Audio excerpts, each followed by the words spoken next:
looking for something meaningful. They want purpose in life. Most people are definitely looking for an environment where they feel valued.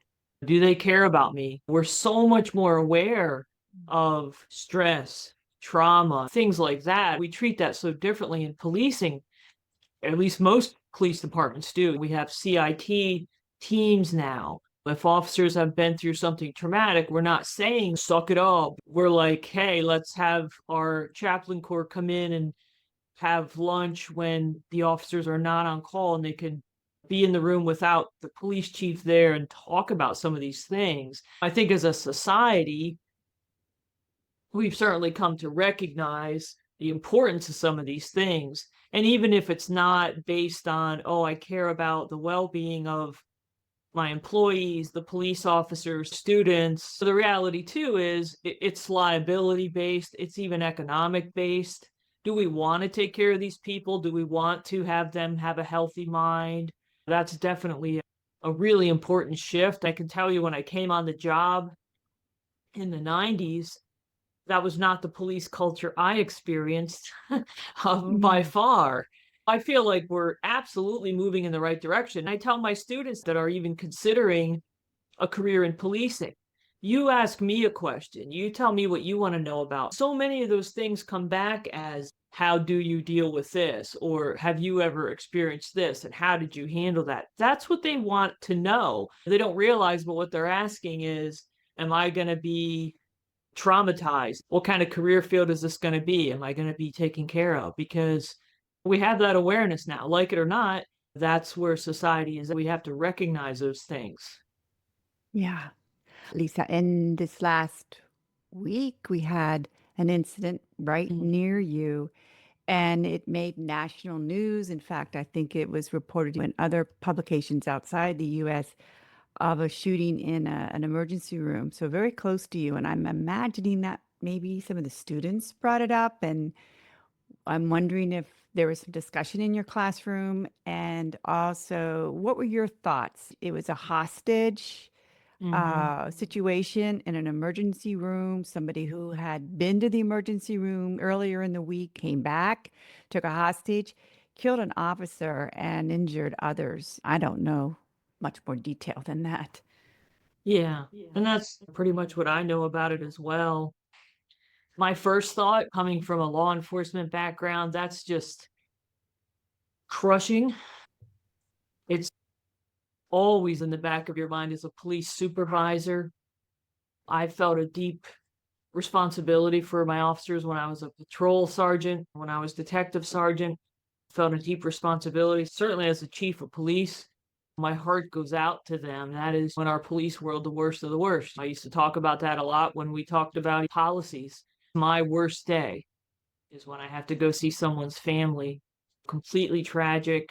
Now that I am full time at York College, my thought very soon into becoming aware of that incident and knowing a little more about it was, how is this going to affect the criminal justice students that may be considering policing careers? Some of them are doing internships in police departments right now.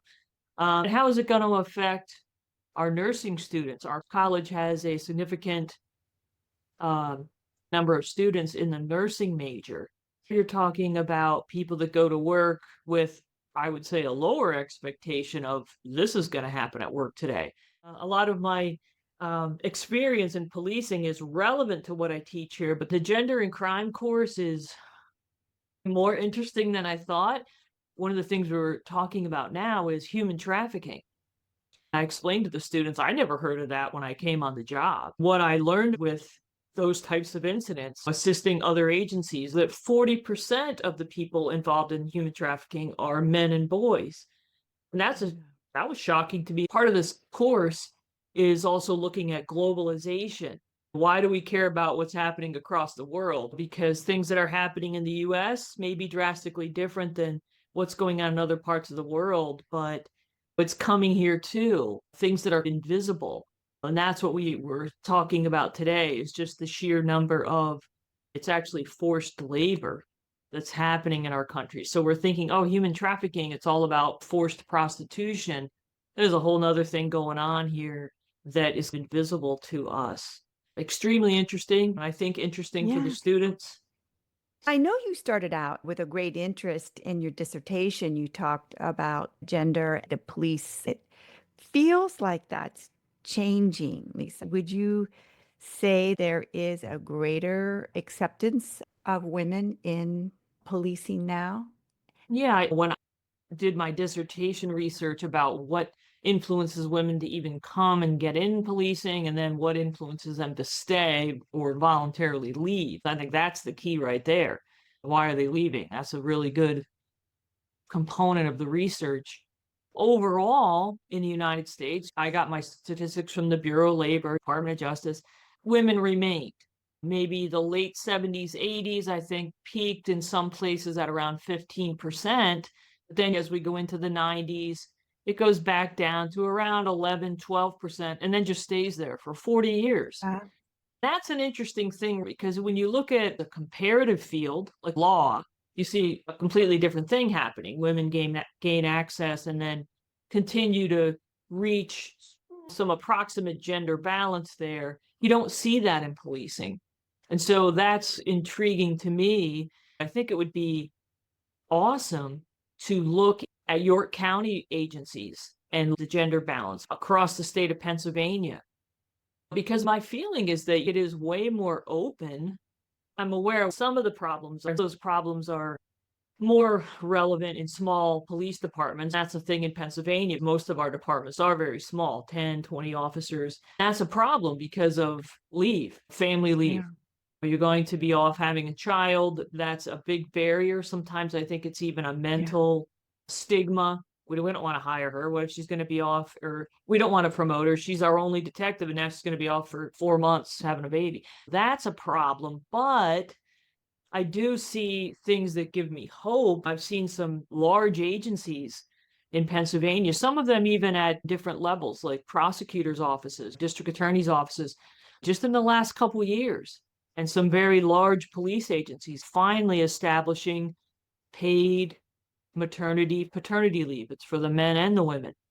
Here's paid leave. And that really is the key. In my research, I talked to so many women about their experience having a child, starting a family while being a police officer. And that's just a thing. It really is. You can't, so many departments are geared towards using your sick time. Women would say, I worked there 6 or 8 years. I had built up enough sick time. We decided to have a child, but we're not having any more children because I'm not going to wait 6 to 8 years to save up my sick time again. That's a rough decision for a family, a very limiting way of life. And so what happens inevitably is a lot of women officers leave at that point. Like, I'm going to go work for some other county agency. And then police loses all they have invested in that Right. person. Yeah, my dissertation research was focused on what attracts women to policing because I think that's important to understand. If we're going to recruit, we need to know what people are attracted to and then their experience in that overall women are saying my peers were very supportive. My peers were very respectful. That's actually my same experience. 99% of the police officers I worked with in my departments, all the neighboring departments, state level, federal level, very respectful, professional, great work. Some of the best friends I've ever had in my life. Truly consider some of them my brothers. But the problem is there are people still within the system that are very influential. And the problem is a lot of, just like anything else, there may be support for that person who was going through something or something actually is blatantly unfair, but it's hard to stick up for that person and speak up because of certain people that are holding that influence. And I see that a lot, and I think we're definitely changing and things are getting better. But that's definitely what I still see. And it was shocking to me because there were things I went through when I first came on the job many years ago that I put away. Oh, that was one very negative person, or that was one bad department. But it was shocking to do the research in 2021, 2022, and hear about incidents that were very significant things that were still happening. And I was thinking to myself, I love to see the badge always be respected and shiny. And so it was disheartening for me to think this is still happening. Why? And I think it's just that slow change, just like other organization. You can't come in as a new leader and just get rid of everybody. You have to figure out how to solve these problems. Do these people eventually just retire and go away? But what about the influence of them? They always say the way to really understand what's going on in an agency is start making major change, and you'll find out who thinks what. And boy, that's very true. You come in to make change. But I also think difficult issues. When you come into an agency as a new leader and you have people in places that maybe they're not that good at, maybe they're not that good in management, but they're at some level of supervision, that's going to be a lot of work for you to either turn that around or go down the path of pushing that person out, demoting that, whatever you have to do.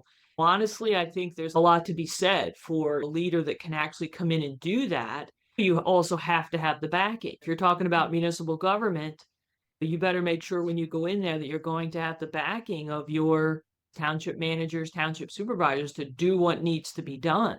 It is difficult. It's extremely time consuming. It's a hard thing to fix. Can we do something that's going to make it quick? No. These are what we call wicked problems in organizational management.